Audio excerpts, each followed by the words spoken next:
The most dangerous thing a man can do is let a woman underestimate him. I did it on purpose.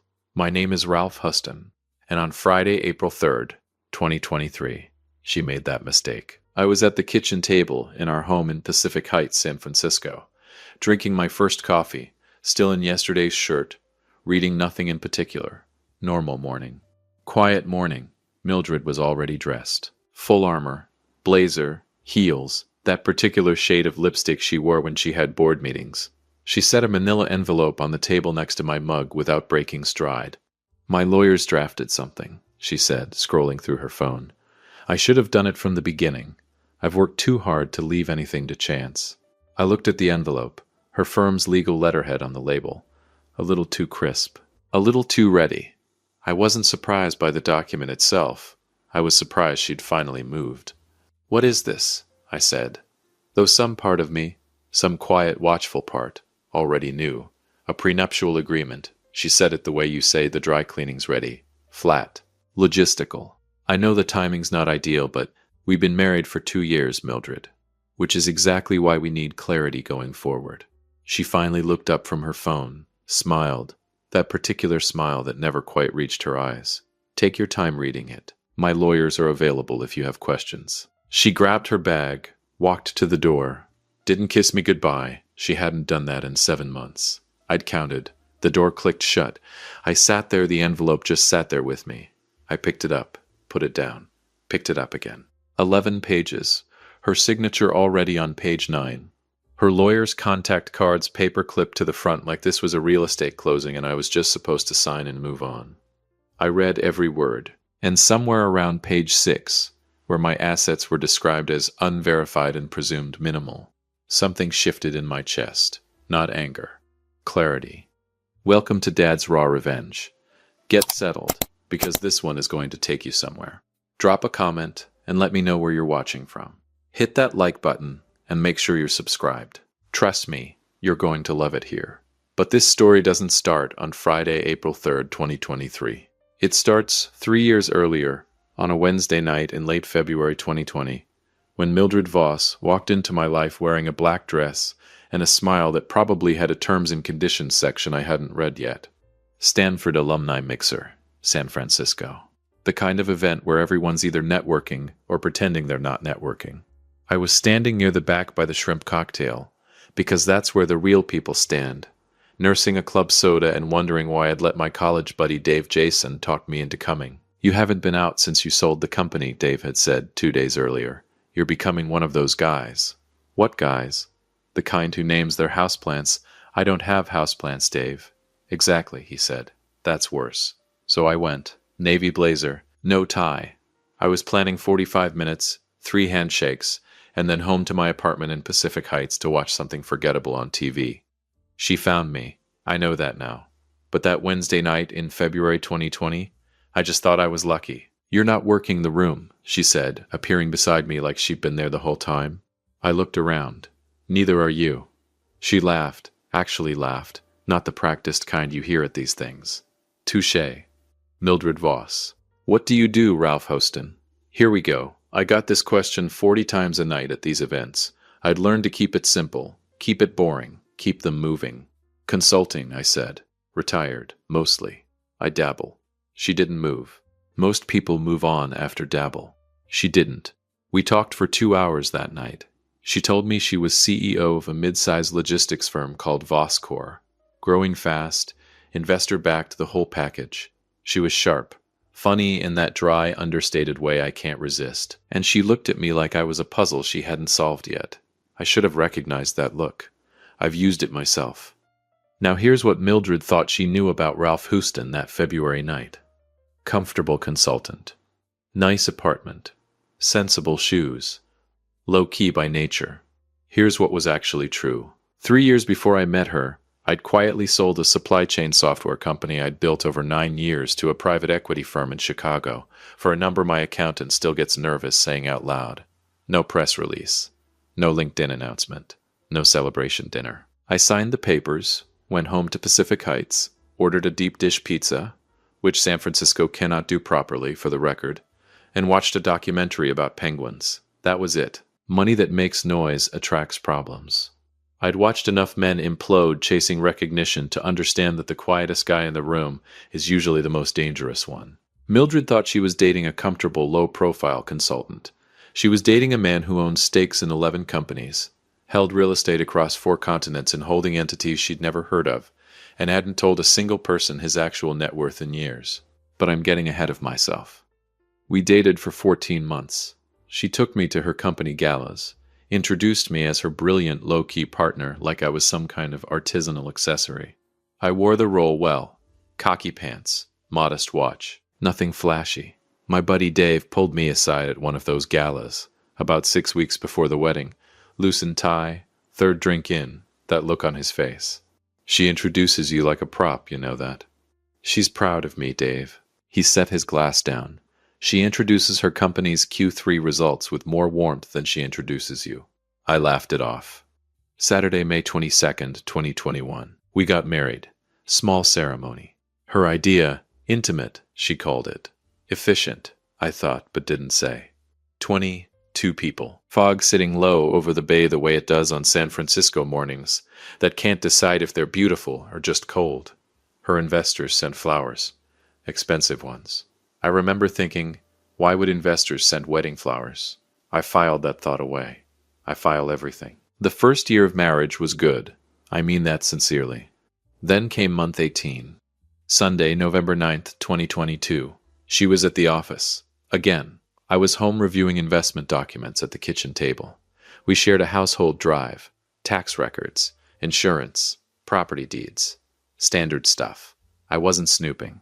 I want that on record. I was looking for our homeowner's insurance renewal, and I took a wrong turn through a subfolder labeled Archive, and there it was, a document titled Exit Strategy, R. My first thought was, that's a very clean font for something that's about to ruin my Sunday. I opened it. I read it twice. Then I sat very still for about 4 minutes, which if you know me is 4 minutes longer than I sit still for anything. 12 pages. Thorough. Clinical. Our marriage laid out as an asset management structure. My financial profile, or what she thought was my financially adjacent, but legally separate. A timeline broken into years. Year 2, consolidate joint accounts. Year 3, increase her public asset base. Year 5, initiate dissolution. And on page 7, a name. Brett Calloway, partner at Voscor. Smooth hair, firm handshake. Had shaken my hand at 3 separate company dinners. Always called me buddy. I closed the laptop, went to the kitchen, made pasta from scratch because some situations require the kind of focus that only comes from kneading dough. Opened a bottle of Napa Red, set 2 places at the table. And then, sitting there in the quiet of that kitchen, I understood something that was almost worse than the betrayal itself. She hadn't chosen me in spite of my invisibility. She'd chosen me because of it. Think about it. No social media presence. No Forbes profile. No ego requiring public maintenance. A man who'd sold a company for a number nobody outside his accountant knew about, and celebrated with a pizza and a penguin documentary. I was, in her careful estimation, the perfect financial hiding place. Her investors were asking questions about her lifestyle, her spending, her judgment. A steady, modest, low-profile husband neutralizes that noise. Makes an ambitious woman look grounded. Makes a bored exhale. I wasn't a partner. I wasn't even really a husband. I was a strategy with a wedding ring. And the most dangerous part, she was right about everything she thought she knew about me. I was invisible. I was quiet. I was exactly what she'd researched. She just never thought to research what quiet men do when they've been underestimated. She came home at 8:47 that evening. Something smells good, she said, dropping her bag by the door. Cacio e pepe, I said. Sit down. She sat. We ate. She told me about her day. I told her about mine, the edited version. We had wine. I cleaned up. We went to bed. And while she slept, I stared at the ceiling and made a decision that would take the better part of 2 years to execute. No confrontation. No explosion. No scene. Because here's the thing about a long con. The only way to beat it is to run a longer one, which brings me back to Friday, April 3rd, 2023. The envelope, the 11 pages, my assets, unverified and presumed minimal. Minimal. I almost laughed out loud at that word. I finished my coffee, set the mug down, picked up my phone, and called the one man I should have called 5 months ago, William Bull Tanner, my attorney. Old friend, sharper than he looks, which is saying something because he looks like a man who argues with referees at his kids' soccer games. Been with me since company number 1. He picked up on the second ring. Bull, I said, I need you to come to San Francisco. When? Soon as you can. That bad? I looked out the window at the bay. Beautiful Friday morning. Fog just starting to lift off the water. No, I said. It's about to get that good. What did you find? Let's just say someone's been playing chess, I said, with a man who invented the board. I'll book the flight tonight. I hung up, poured my second coffee, looked out at San Francisco on a Friday morning in April. Gray, gorgeous, completely indifferent to everyone's problems. She thought she married a modest man with a comfortable life. She married the most patient man she'd ever met. And patience, I've learned, is just revenge that hasn't introduced itself yet. If you have been listening for a while, do us one quick favor. Subscribe. A lot of people watch without ever doing it, but it costs you nothing and it means everything to us. Hit the like button while you're at it and drop your thoughts in the comments. Let me tell you something about patience. Most people think it's passive, quiet, weak even. They're wrong. Patience is the most aggressive thing a man can do. It's waking up every morning knowing exactly what's coming and choosing to wait anyway. Choosing to smile.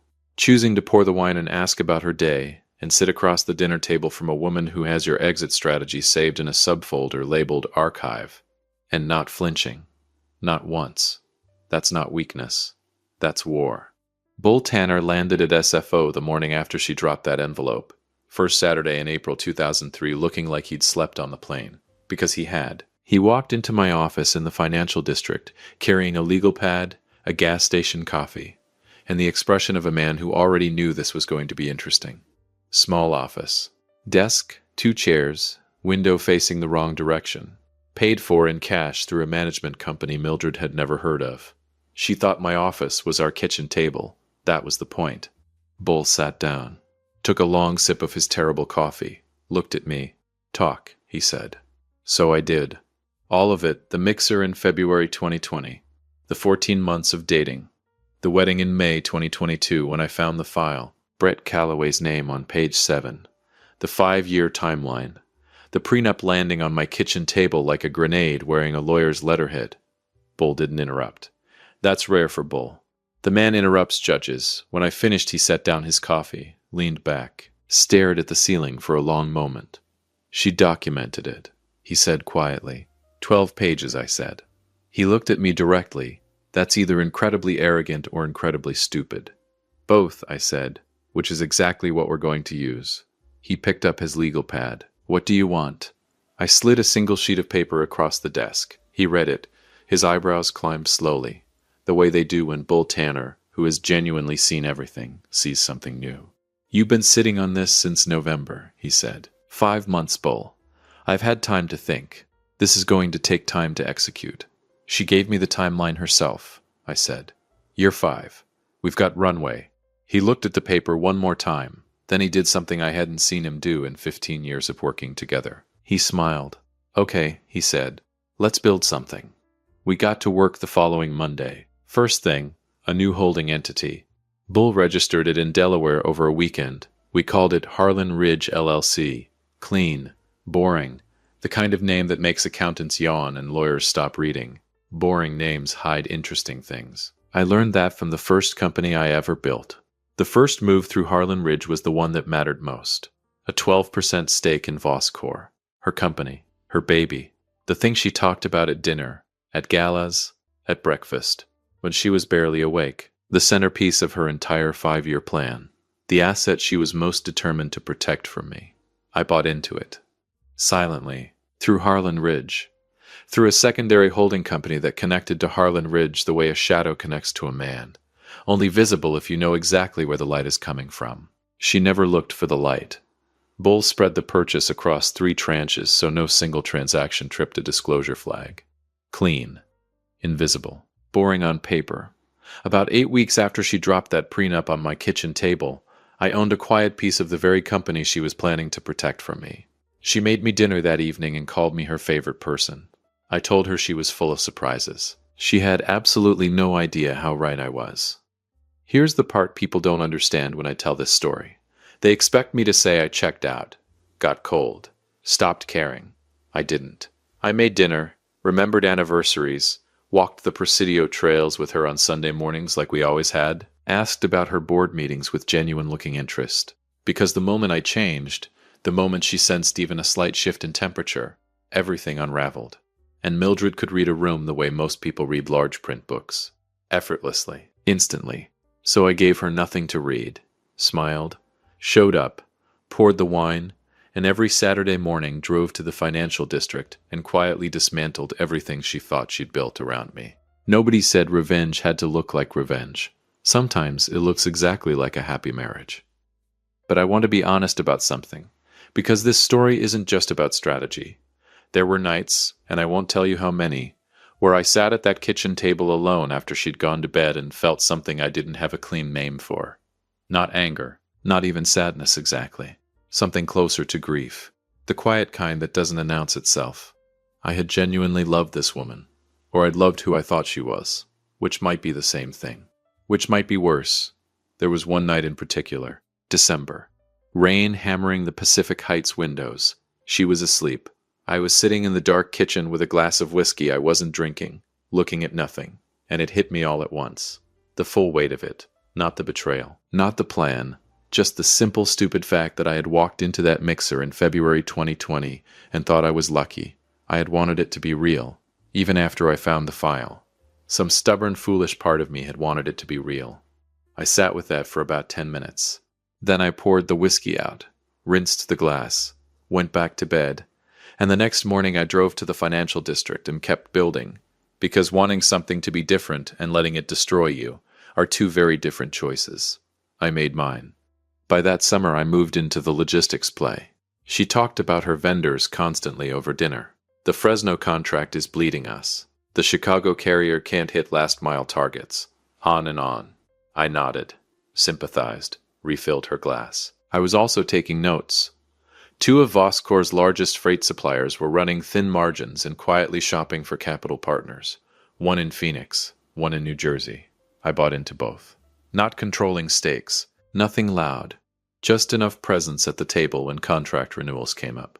Just enough that when Mildred's team sat down to renegotiate, the people across from them were several invisible layers removed, connected to her husband. She was negotiating against people who reported to me. I'm not going to pretend that didn't feel a little good. I'm only human.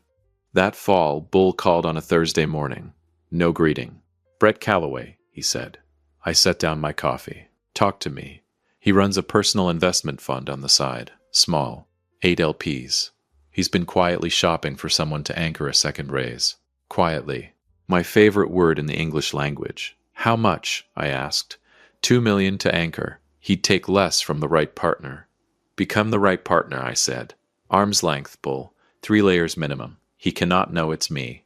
Ralph," he called me buddy. To my face. 3 times. I paused.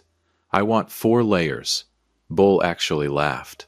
First time in months. 4 layers, he said. Got it? By early winter, I was a silent limited partner in Brett Calloway's personal investment fund. The man whose name was on page 7 of my wife's exit strategy. The man who'd shaken my hand at 3 company dinners and called me buddy, was now, completely unknowingly, in business with me. Take a second with that. By January 2024, here's what the board looked like. Harlan Ridge, holding 12% of Voscor's largest contracts, both carrying my capital. Brett Calloway's fund, anchored 4 layers deep by Ralph Houston. And Mildred? Mildred was having her best quarter yet. Voscor was growing. Her board was happy. Her investors were patient. She had no idea the foundation under everything she'd built had a different owner. She was standing on my floors and calling it her house. Friday, April 3rd, 2024. Exactly 1 year to the day after she dropped that envelope on my kitchen table. "Everything's in position," Bull said when he called at 9 a.m. "You want me to start the counter document?" "Not a counter," I said. "A revelation." "How thorough?" "I want her lawyers to sit down when they open it. I want the senior partner to stand up and close his office door. Give me 3 weeks. You've got 2. 2 weeks later, Bull walked into my office carrying 47 pages. Set them on the desk like he was handling something that could detonate. I read every page, slowly, carefully. This is everything. Everything, Bull said. 11 tech investments, 3 unicorn valuations, real estate across 4 continents. The logistics network, both suppliers fully documented. Harlan Ridge's 12% stake in Voscor, and the Callaway Fund. All 4 layers fully traceable back to you. I looked at the document. 47 pages. Her prenup had been 11. She brought a knife. I came back with a different kitchen entirely. Send it, I said. The response came a few days later. Not from Mildred. From her lead attorney, Gary Ostroff. Senior partner, 23 years in family law, a man who by reputation had seen absolutely everything. Bull told me the call lasted 6 minutes, that Ostroff spoke the way people speak when every word is a step across ice. Mr. Tanner, he said carefully, your client's holdings are considerably more substantial than previously understood. Yes, Bull said, they are. Huston would like to revisit the terms of the prenuptial agreement. Bull looked across the desk at me. I shook my head. Once. The terms are hers, Bull said. Mr. Huston wouldn't change a word. Long silence. I see, Ostroff said finally. I'll be in touch. Bull hung up, looked at me. How do you feel? He asked. I thought about a Sunday evening in November 2222. A clean font on a document that was never meant for my eyes. A ceiling I'd stared at while the woman beside me slept and dreamed of year 5. I stood up, put on my jacket. Hungry, I said. Let's go to Clement Street. There's a moment in every long game when the board shifts. Not dramatically, not with an explosion or a speech or someone flipping a table. Just a quiet, irreversible tilt. Like a ship that's already decided to go down but hasn't told the passengers yet. That moment came a few days after Ostroff's call. I wasn't there when he called Mildred, but Bull has a friend at Ostroff's firm, and that friend said the senior partner closed his office door, sat down, and didn't come out for 40 minutes. 40 minutes. I've been in enough negotiations to know what 40 minutes behind a closed door means. It means the math doesn't add up the way you thought it did. It means someone made a very expensive miscalculation. It means the game is over. Mildred came home early that Wednesday afternoon. That was the first sign. Mildred never came home early. The woman treated the office like a second address, and our home like a hotel she happened to have feelings about. But there she was, mid-afternoon, sitting at the kitchen table in our home in Pacific Heights when I walked in. No blazer, no laptop open, no phone in her hand. Just sitting. I knew immediately, but I didn't let my face know. Hey, I said, setting my keys on the counter. You're home early. She looked at me for a long moment. Really looked. The way she used to back in the beginning, like I was a puzzle she hadn't solved yet. Gary called me, she said, Your attorney? Yes. I opened the refrigerator, pulled out a bottle of water, took my time. Everything okay? I said. Ralph? Mildred. She exhaled, slowly. The way people exhale when they've been holding something heavy for hours and the body just gives up. Harlan Ridge, she said.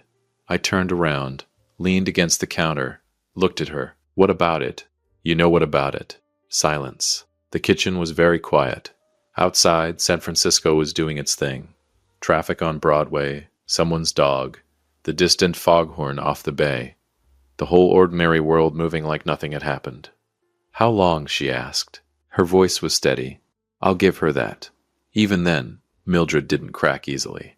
How long what? Crossed my arms. Looked at the woman I'd shared a bed with for 3 years. The woman who documented our marriage like a business acquisition and filed it under archive. Since November 2022, I said. She closed her eyes. Just for a second. Just long enough for me to see the calculation happening behind them. The file, she said quietly. The file, I said. Silence. Longer this time. You never said anything, she said. Neither did you. She stood up slowly, walked to the window, stood there with her back to me, looking out at the street below. I let her stand there. I wasn't in a hurry. I'd been not in a hurry for 17 months. How much? She said finally, not turning around. How much what? How much do you have, Ralph? It wasn't really a question. It was the sound of a woman doing math and not liking the answer. More than your lawyers thought, I said. She turned around, and I saw something I hadn't expected. Not fury, not calculation, but something stripped bare. Raw. She looked for just a moment like a person instead of a strategy. "What do you want, Ralph?" she said. Quieter now. "What do you actually want?" I looked at her for a long moment.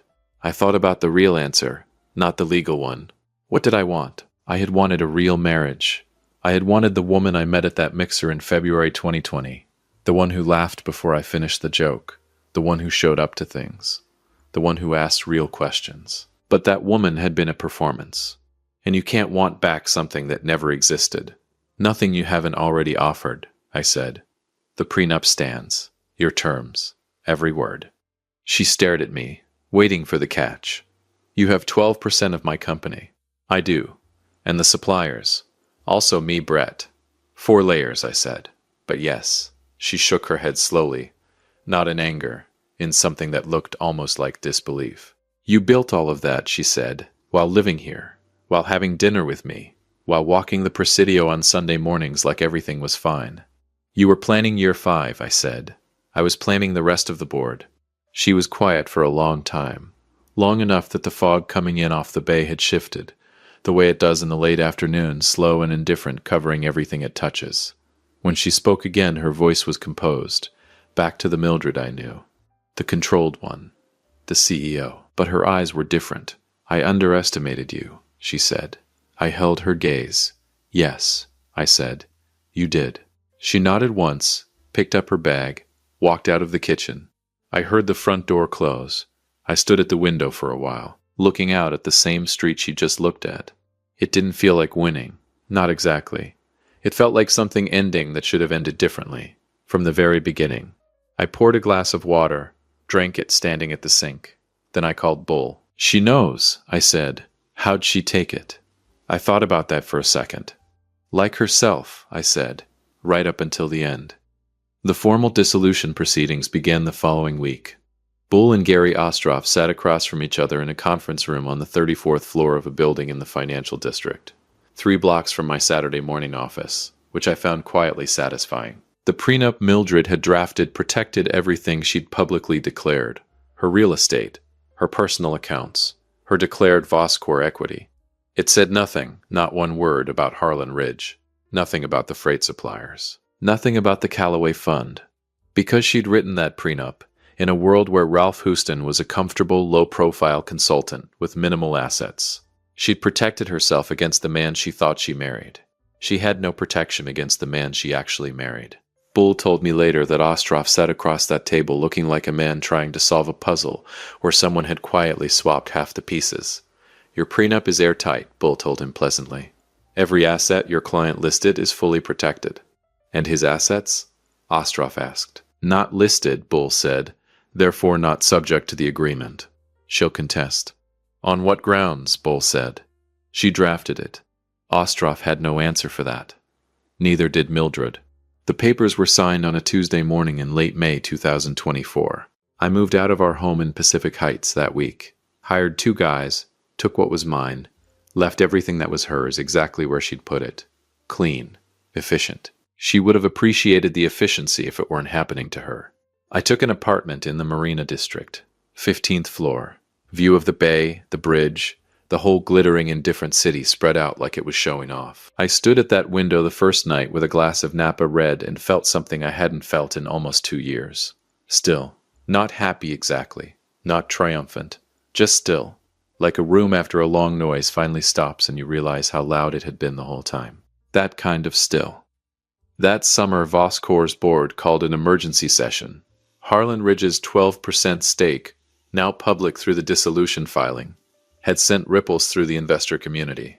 The institutional investor who'd been patient for 2 years, the same one who'd sent expensive wedding flowers back in May 2021, suddenly requested a formal meeting. I finally understood why investors send wedding flowers. They weren't celebrating a marriage. They were protecting an investment. Questions Mildred couldn't answer cleanly. A board that was running out of patience. Brett Callaway resigned from Voscor a few weeks later. The official reason was personal pursuits. The actual reason was that his personal investment fund, anchored 4 layers deep by Ralph Houston, had become a conversation he couldn't finish cleanly. I never made a single phone call to make that happen. I didn't have to. By late summer, Voscor's board reached out to Bull. not adversarially, almost apologetically. They were looking for stability.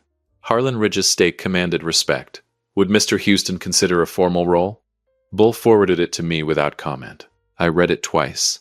Thought about a Wednesday night in February 2020. A woman in a black dress appearing beside me at a Stanford mixer like she'd been there the whole time. A smile with terms and conditions I never agreed to. You're not working the room, she'd said. I wasn't, but I was paying attention to every single person in it. I called Bull. Tell them I'll take the chairmanship, I said. Not the advisory role.